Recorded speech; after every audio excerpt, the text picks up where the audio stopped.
welcome back to Homeschooling Chill, the YouTube channel that seeks to alleviate your stress and anxiety about homeschooling. My name is Corinne, and if you are new to the channel, make sure that you like and that you subscribe to this channel so that you will be notified every time that I release a new video.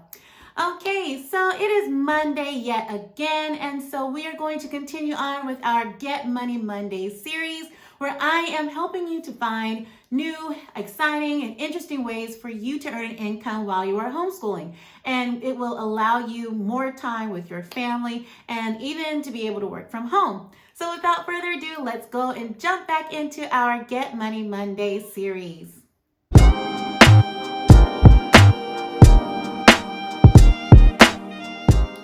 Okay, so in the past two episodes of our Get Money Monday series, we have talked about teaching online from home and how to use writing as a means of income while you are homeschooling your children. So on today's episode, I want you to really think about your own individual talents, your own individual skills, and how you can use those things to earn an income. And what I mean by that is taking what you can do, taking whatever it is, whatever your gifts, talents, and skills are, and turning it into a home-based business.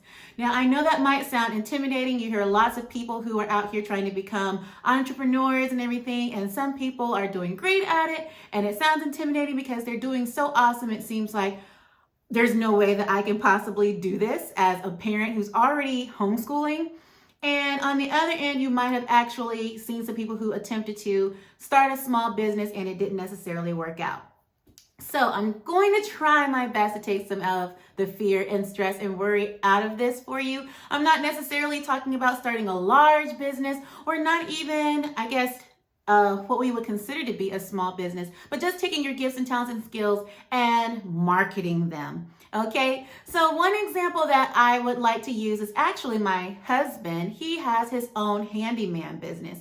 And this was something that he thought of, I think, just last year, where he realized that he does have a lot of handyman skills. Now, he is not necessarily like a licensed electrician or a plumber or anything, but he can install like backsplashes or tiles, and he can do things like install lighting and light fixtures, chandeliers, and he's a really great painter. He did this. So he has a lot of those different skills, and even though these are things that were just normal to him or things that he just felt were normal things that men do, there are a lot of people who do not have these skills. There's a lot of women who don't have a man around to do these things for them, and there's a lot of men who just never learn how to do these things and they need to hire someone to do it. So he started his own handyman business called Son LLC, and he named it after his dad. His dad's nickname is Chuck, and my husband is Chuck's son. And he does that to honor his dad, who taught him all of these awesome skills. So he was able to earn an income on the side just whenever somebody needed their TV mounted on the wall, or they needed some furniture put together, or they needed something painting, or they needed a chandelier hung. He was able to earn an extra income. And there were some times that it was pretty substantial how much money he was able to earn in just one day. So you may not have some handyman skills, but you may have some kind of skill or talent or craft that you can start marketing. So that was one idea. If you do have some handyman skills, put those things to work. Or maybe if it's not you, if your spouse has those skills, then if they have some free time, you might want to tell them to start looking into doing those different types of odd jobs to bring in an income to support your homeschool. Another idea of a great home-based business that you can work on is making meals. Now, I know that this is pretty much like an old idea, something that we've been doing forever, especially us ladies. Whenever we just want a few extra bucks, then we start making plates for people. But you can really turn this into a business if you really look further than just some spaghetti plates with a roll and a vegetable on the side, and you really start thinking of just some delicious meals, and you really plate your meals in a beautiful way, and you start to advertise, then you can get a lot of customers. I've actually had a friend of mine that I've known since high school who she started doing this out of her own kitchen, and her food is delicious. And these different things that I'm naming, I will have the links in the description to my husband's business and to Venetia business as well. Ariyah's Kitchen is what it's called. And this is just money that you're able to make because you have these skills. If you are an amazing cook and someone's always telling you that your food is delicious, then start marketing that. You don't necessarily have to look into the larger scope of things, but just start selling some things on the side. And these things that I am mentioning also, I do caution you to look into the laws of your area. I don't want to tell you to just jump out there and start doing something and then it's not something that you can do legally, especially when it comes to food service or anything. So make sure that you know your local laws in your area, what it takes for you to be able to do things like that, whether it's on a small scale or on a larger scale, so that you keep yourself protected. But if you are an awesome cook, then I do think that's a wonderful idea where you don't necessarily have to have a separate location and the investment is just some groceries and you can make some delicious meals and you can sell them out of your kitchen. Another wonderful idea for a home-based business. This is kind of tapping back into some of the things that I talked about in the previous two Get Money Monday episodes, where we're going back into the teaching part. However, even if you're not teaching yourself, you can have your own home-based business where you create resources for teachers and other homeschoolers to use. And that's something that I'm actually looking into myself because that does create some passive income. And I cannot stress enough the importance of passive income when you are homeschooling. It's really nice if you can teach some extra classes here and there. It's really nice if you can find other work that you can do, but the more work that you do, the less time that you have with your family, the less time that you have for homeschooling. And we already know that we're busy as it is, especially us moms. When we add homeschooling to the plate on top of cooking and cleaning and all the other things that we need to do, well, there's just doesn't seem to be enough hours in the day. So if you can find ways to earn passive income, that's awesome. And if you're not familiar with the term, passive income is basically when you make money and you're not even doing any work. So what you would end up doing is doing some work on the front end, like creating something, making something, and then you start making money on its own while you have walked away from the project. So one example that I've given is about creating some educational resources, whether it's creating flashcards or digital resources like worksheets or lesson plans or things like that. And you can post those sorts of things on sites like Etsy or Teachers Pay Teachers, or you can even go on different groups on Facebook and you can kind of scout out different teachers who are asking for these things, who need these different resources, and you can market those things to them. And once you have these things posted on a website of your own, or even on these other sites that I mentioned like Etsy or Teachers Pay Teachers, once you've created the resource, it's just there. The only thing you really have to do is just make sure that other people are aware that you are selling these things, and they will sell themselves. Okay, and so then after you've done all the creation part, then the money just comes in while you are spending the rest of your time teaching your kids or taking care of home or just enjoying your downtime. I do highly recommend, if you are already making things for your homeschool, if you've made your own flashcards, if you've made your own worksheets, if you've created your own lessons and you have them saved on a PDF file, girl, sell those things. You better start selling them and start earning some income, because there are teachers who would love your creativity, and you can sell those things, whether it's a teacher in a classroom, whether it's an online teacher, or if it's another homeschool mom. You know, that's the beauty of homeschooling too, where even though you're homeschooling your children yourself, you can get resources and help from outside sources. And so there's other parents who are doing the same thing. So you can exchange ideas and exchange resources, but you could actually be earning an income while you do it. Another idea that I had for a home-based business is something that I wouldn't actually do because it's just not something I'm interested in doing. It's been recommended to me before, and I've heard of other homeschool parents doing this, but it's just not my thing that I would want to do. But I'm going to recommend it to you because maybe you are one of those people who would actually enjoy doing this particular thing. And my idea is babysitting.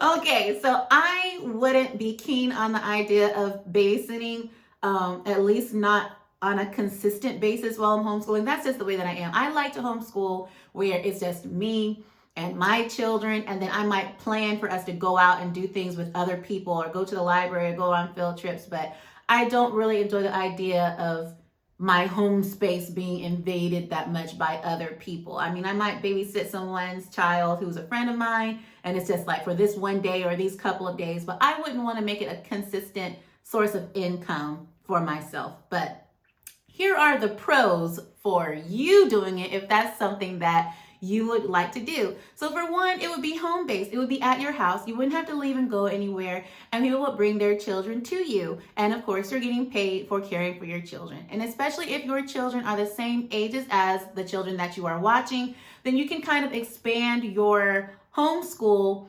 where it's not simply your children, but there's other children that they can interact with, especially if you have a great rapport with the parents. If the children are easygoing and agreeable, then you have expanded your homeschool where it's a little bit larger. Your children have other children to interact with and have fun with and learn lessons along with. And you didn't really have to go out and seek it. And you're getting paid to give your children those experiences as well. So as I mentioned before, make sure that you know the laws in your area, because every state is a little bit different when it comes to childcare or babysitting. I do know that in some states there are limits on just how much you can babysit. I guess as far as a business, there's a limit on how many hours that you can watch children before you're considered a daycare that needs to be licensed, where you have to have certain credentials. So make sure that you know those things so that you keep yourself safe and protected. And also make sure that if you do go into something like that, that you make sure that your home space is somewhere that is safe, where you won't make yourself liable for any kind of accidents or things that may happen when someone else's child is there in your care. But if that is something that you're interested in, it can be very lucrative. We know that you can make a lot of money by watching other people's children, and that is a business that will never go away. People are always working, and people always need someone to watch their children, so that is job security.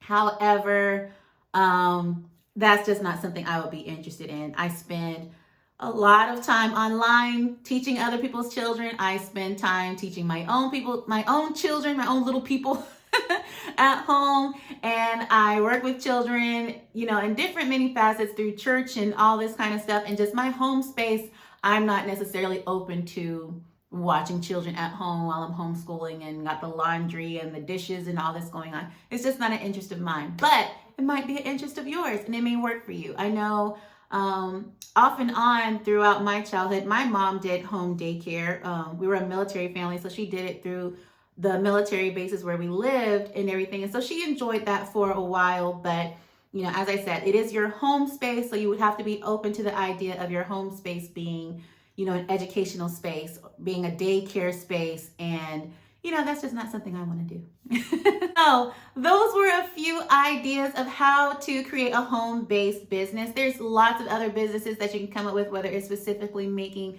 dinner plates, or whether you're just baking cupcakes or cookies. Even seasonal ideas. The thing about homeschooling is remaining flexible. And so I want you to keep in mind, when you are thinking of creating a home-based business or just like a side hustle that you do from home, don't think that you have to lock yourself into this job that you're doing every day for a certain number of hours all throughout the year. Some things may actually be seasonal. There are many homeschool parents who will find a project or something that they will do for just a set number of hours a day, or just certain days of the week, or even just certain months of the year.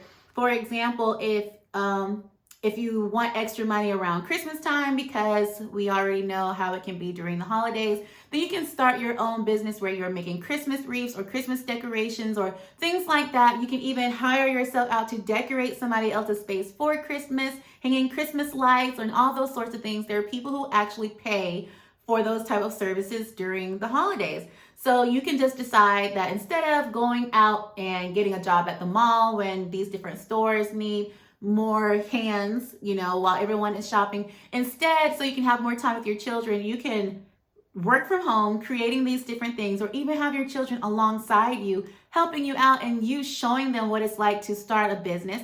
And you can do those sort of things. And so once the holiday season is over, everything can return back to normal, and you're not doing it anymore. And so you can plan out all throughout the year, especially if you're a crafty person. So put that down as a choice. Crafts making crafts, making different things.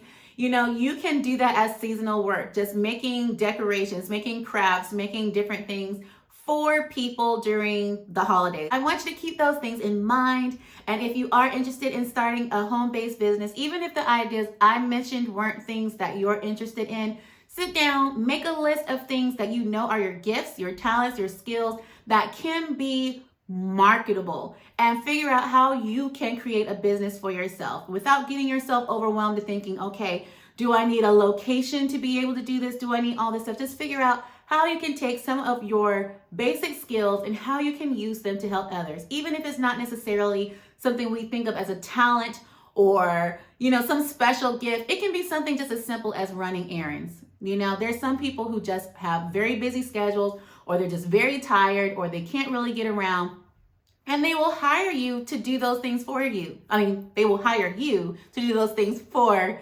them. And we know this to be true, especially because of how things have been during this pandemic. Like, people will spend ridiculous amounts of money on fast food just so they don't have to go out the door to get it themselves. They will pay the extra money to have it delivered through things like DoorDash or Grubhub and all those different things. So, you know, people would probably do the same thing when it comes to errands. Can you go pick up my dry cleaning? Can you pick up my children from school? Can you go pick up these things from the grocery store? And so you can find different things like that and find a way to make it marketable where you can earn an extra income, and you don't have to worry about finding a babysitter for your children. It doesn't take a lot of time from your family. It's things that your family can do right alongside you, and they can learn how to always have a way to earn money, even if there's not someone out there who's hiring at some other business.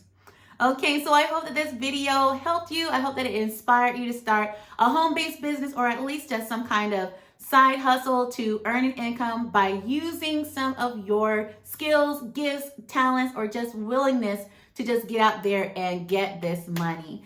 So if you like this video, I hope that you like, share, and subscribe. But most of all, love yourselves.